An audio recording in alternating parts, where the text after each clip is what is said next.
পশ্চিমবঙ্গের বাসিন্দাদের কোনো ভেদাভেদ নেই, তবে ভিন রাজ্যে বসবাসকারী পশ্চিমবঙ্গের বাসিন্দাদের জেলে পাঠানো হচ্ছে। আজকে ভারতের জাতি ও ধর্মের ভেদাভেদ তৈরি করে চলেছে বিজেপি। কাকিনাড়ায় গণেশ পুজোর উদ্বোধনী অনুষ্ঠানে অতিথি হিসেবে উপস্থিত থেকে এমনটাই বক্তব্য রাখেন ব্যারাকপুরের সাংসদ পার্থ ভৌমিক।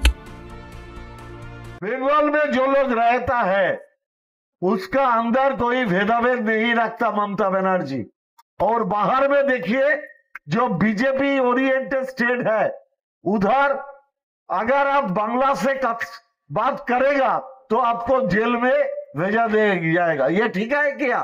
ये ठीक है? तो वो पहले धर्मों का भेदाभेद कर रहे थे, अब भाषा का भेदाभेद कर रहा है। जो धर्म का भेदाभेद करके और भाषा के भेदाभेद करके कुर्सी पर रहता है, उसके कुर्सी पर रहने के कोई हक है कि नहीं है? तो आइए सब लोग एक साथ होके गणपति बप्पा को पास एक ही मेरा प्रार्थना है, बंगाल जैसा शांति में है वो शांति कायम रखे। गणपति बप्पा।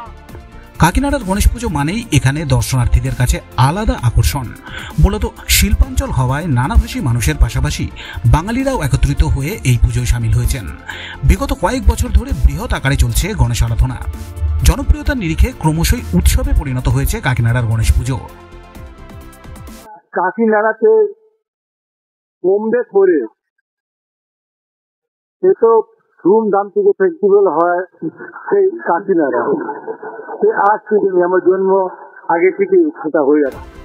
ব্যারাকপুর শিল্পাঞ্চলের রুগ্নদশা, বিরোধীদের আনা এই ধরনের মন্তব্যের দৃষ্টান্তমূলক প্রমাণ এবারের গণেশ উৎসব, যা বিগত বছরগুলির রেকর্ড ভেঙেছে।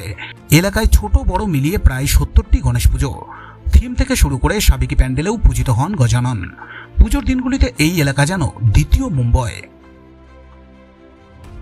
ভারতবর্ষে সবাই জানে কি মহারাষ্ট্রে গণেশ পুজো হয়।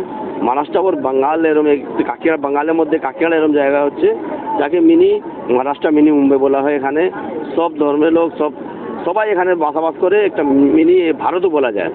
এখানে হিন্দু, মুসলিম, শিখ, বেঙ্গলি, সাই সবাই আছে। আর সব থেকে বড় কথা কি আজকে যাভাবে আমাদের মুখ্যমন্ত্রী অভিষেক ব্যানার্জি যেরকম উদ্যোগ নিয়েছে কি কোনো শিল্প বন্ধ করা যাবে না, কোনো শিল্পে কোনো প্রবলেম থাকলে রানিং অবস্থায় ওটা প্রবলেম সর্ট আউট করতে হবে, কোনো বন্ধ মানা যাবে না।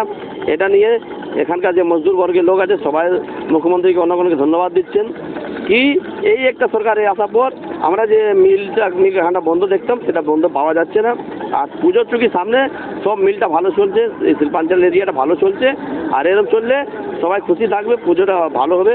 আর আপনিও দেখতে পারেন কি এই জিনিসটা হয়ে যাওয়ার পর আপনি খোঁজ দিয়ে দেখুন, প্রত্যেক বছর যদি ওটা 40টা গণেশ পুজো হতো, 50 হতো, আজকে 70খানা গণেশ পুজো।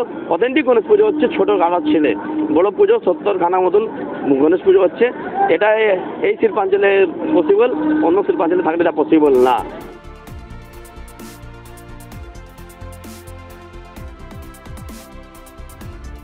উত্তর 24 পরগনার কাকিনাড়া থেকে সুনিতা দাস, ব্যারাকপুর টাইমস।